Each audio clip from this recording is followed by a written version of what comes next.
I moved to Arizona in 2010. I had 6 tough man fights prior. My first couple of USA Boxing sanctioned amateur fights came at the Arizona Golden Gloves in 2010. Now I am by no means a cocky person and I hate showboaters, but I wanted to make a name for myself. I wanted to stand out. And back then I had idolized fighters like Roy Jones Jr. and Floyd Mayweather Jr. So I kind of based my ideology based on their careers. I thought that the big personalities and the showboating and the flashy style was going to make me more recognized, more known. When I was fighting in the semifinals, I had already given my opponent 2 standing 8 counts. I was dominating the fight. So at some point I thought, I have this fight in the bag. I'm not losing this fight. So why not take this opportunity to showboat? So I started showboating. I started dropping my hands, wiggling my shoulders, putting my face in front of him. At the end, the judges ended up giving the decision to the other guy, all because I was being a douchehole. I even heard that some random coach that didn't even know me almost got in a fight with the judges over the decision. Now fast forward a couple of years later, we fought again, and this time the fight was inside of a church. They even had the pews set up as seats for the spectators around the ring. Now I hardly remember anything from this fight. What I do remember is that this kid was a whole different fighter. He improved drastically. At the end of the 3rd round, I came back to my corner. My coach started unlacing my gloves, and I was confused. I was like, "Coach, why are you unlacing my gloves? I thought we were fighting." I had completely lost track of the rounds in a 3-round fight. I mean, I had won the fight, but I can't remember anything. I don't remember what day it was. Was it Friday? Was it Saturday? I didn't know if we were fighting in Tucson or Phoenix. Like, I don't know what was going on. Something was wrong with my brain that was hindering me from remembering like the last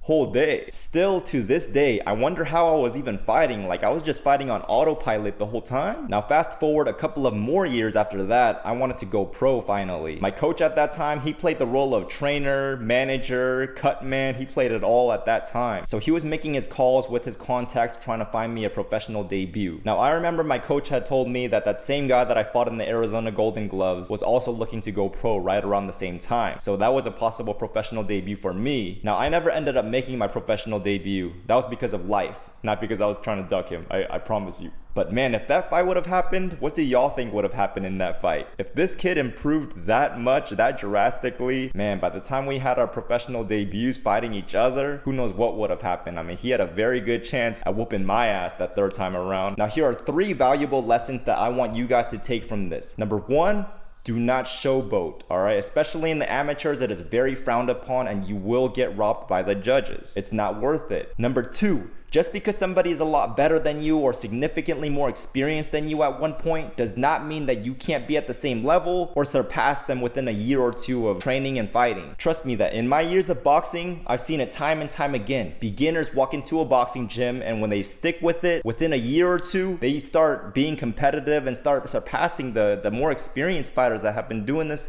since they were children. And then lastly, number 3, don't be too trustful of these USA Boxing amateur records when you're picking out a fight. I had already had 6 semi-professional because I got paid fights as well as 4 years of boxing experience before I moved to Arizona. But in my USA Boxing passbook, I was 0-0, 0 fights. And that's because in Alaska, we didn't have USA Boxing up there. We just had some businessmen that organized tough men fighting events every Thursday in which fighters get paid, but man, that was so unregulated, undocumented. I'm pretty sure a lot of the stuff was illegal. I was fighting underage. I was 16 years old, but that's boxing for you. And in the amateurs, you never know if some coach is saying that their fighter only has 5 fights, but in Mexico, they got 25 plus fights that are not documented in their USA Boxing passbook. So you gotta be careful sometimes. I mean, most of the fighters, yeah, it's legit, but just know that it is a possibility that they might have some other experience. It's not common, but sometimes it can happen. But alright everybody, thank you guys for tuning into that video and thank you for listening to my story. Coach Pillowfist out.